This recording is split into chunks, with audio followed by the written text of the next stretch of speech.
Bonjour, donc on va continuer cette série d'exercices sur les chaînes de caractères avec l'exercice 2 qui nous demande d'écrire une fonction en C qui remplace tout de suite d'un même caractère par un seul. Par exemple, si on a cette combinaison-là, AA, ça va être remplacé par un seul A. Triple B, un seul B. Triple espace, un seul espace. Et ainsi de suite. Triple C, un seul C, ainsi de suite. D'accord? On va essayer deux façons de faire les choses et on va vérifier l'intérêt de chacune d'elles. Donc la façon la plus intuitive au départ, c'est de se dire, je vais fixer un caractère et je vais chercher à chaque fois si le caractère suivant est lui-même.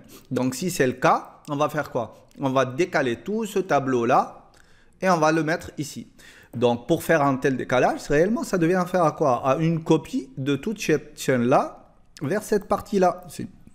Donc, on a une fonction en chaîne qui nous permet de faire ça. C'est la fonction str copy.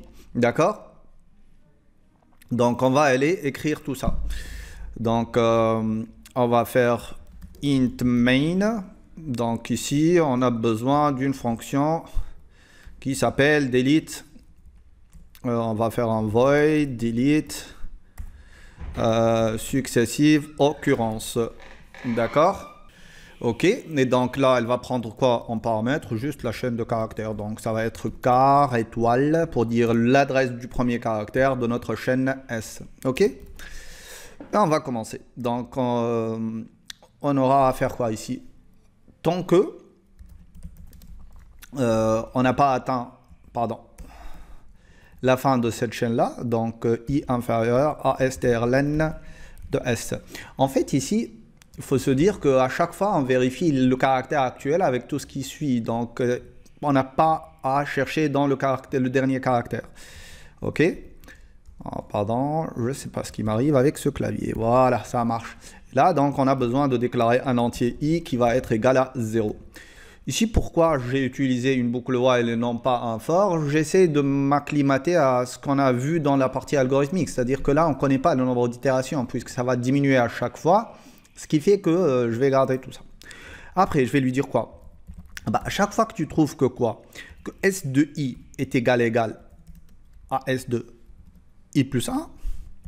Donc ça se traduit par quoi? Par se dire, est-ce que ça, c'est égal à ça? Si c'est le cas, là, c'est S de I pour I égal à 0. Qu'est-ce que je veux? Je veux que tu prennes toute cette chaîne-là, qui est égale à S de I plus 1 plus 2, et que tu la mettes dans la chaîne à l'adresse S plus I plus 1.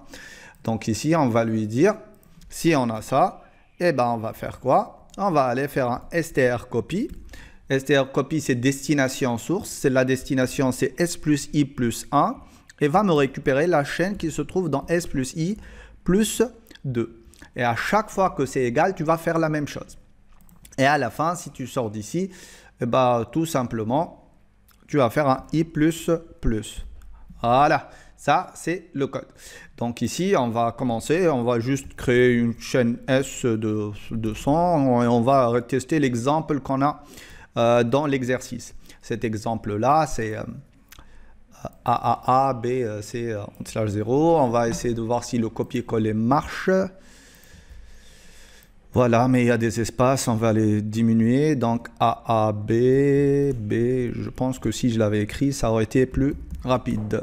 1, 2, 3, espace. Après, on a C, C, D, D et E et F. On va vérifier est-ce que c'est exactement la chaîne qu'on a. Donc, double A, triple B, 3 espaces, C, C, D, D, E et F. Voilà. On n'a pas bien sûr besoin de tout ça. Tout ça, ça va être fait tout seul. OK. Et là, qu'est-ce que je vais faire? Je vais appeler delete nombre d'occurrences qui prend S en paramètre. Et là, je vais faire un petit putsch de S. Et on va maintenant afficher le résultat. Donc, putsch S, point virgule, et on va exécuter. Donc ça va être l'exercice 2 de chaîne. Voilà, tout simplement. Et on va voir ce que ça donne. Et voilà, AB, espace, CD, EF. C'est ce qui est attendu, AB, espace, CD, EF. Et ça marche. Ça, c'est la première vision de la chose.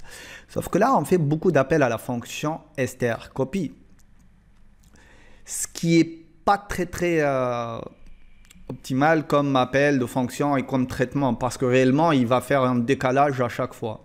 Donc, on va essayer de voir une autre façon de faire les choses. Et on va venir ici et lui dire, bah, on va créer une deuxième façon de faire les choses. Et on va essayer de nous dire quoi. En fait, la deuxième façon de voir les choses, elle correspond à ça. Bah, au lieu d'aller faire ça à chaque fois, bah, je vais aller chercher la première chaîne qui commence par un caractère qui est différent de A. Et là, je vais copier toute cette chaîne-là. Donc, si j'ai 100 occurrences de B, je ne vais pas faire 99 décalages, mais je vais faire un seul décalage puisque je vais continuer à chercher la première occurrence d'un caractère différent de B. D'accord? Donc, comment on peut faire ça? Eh bien, tout simplement, on va venir dans notre code et on va lui dire occurrence 2. Et là, qu'est-ce qu'on va faire? On va se dire quoi? If quoi? If, on va initialiser à chaque fois, voilà, une variable j à 0. Ça, j, elle va nous chercher la première position du caractère différent. Et donc ici, if quoi? Une seconde, voilà. Voilà, on va faire quoi ici? On va lui dire que j, ça va être égal à i plus 1. OK? Et ici, while notre S2 i égale à S2 j, bah tout simplement, on va faire quoi? J égale à j plus 1. OK? Et ça va continuer jusqu'à arriver ici. Et après, on va lui dire quoi? On va lui dire, bah tu vas faire un str copie de quoi? De S plus I plus 1. Et tu vas prendre ici S plus J, tout simplement. Donc, tu vas continuer à avancer ton J jusqu'à ce qu'on ait le premier J tel que le S de J soit différent de S de I. Et c'est cette valeur-là qu'on veut mettre juste devant la première valeur. D'accord? Là, on peut faire un petit test pour dire est-ce que le J est égal à I plus 1 pour se dire on n'a pas de str copy à faire. Donc, on peut venir ici et se dire if J est différent de I plus 1, on va faire ce traitement-là. Si c'est égal à I plus 1, c'est que dès le départ, on a trouvé une valeur qui est différente et on n'a pas besoin de faire de strn copy. OK? Et maintenant, dès qu'on sort ici, bah, on va faire un I++. Parce que en fait, le I, ça va être la case suivante, tout simplement. D'accord? Et là, on va vérifier tout ça. On va aller ici et ça va marcher. Donc, on va essayer de voir si on a le résultat estampé. OK? On va actualiser et on va voir ce que ça donne. Bah, ça donne AB, CDEF. Et là, juste pour vérifier ce qu'on gagne ici, c'est le nombre d'appels à str copy qui va différer. Dans notre cas, ça va être combien? Ça va être un appel et un appel ici, donc 2, 3 et 4. Alors que dans l'autre cas, ça va être 1, 2, 3, 4 et 5. Dans ce cas-là, c'est pas très clair, mais si on avait une centaine de B, ça aurait été très visible. D'accord? Voilà, merci.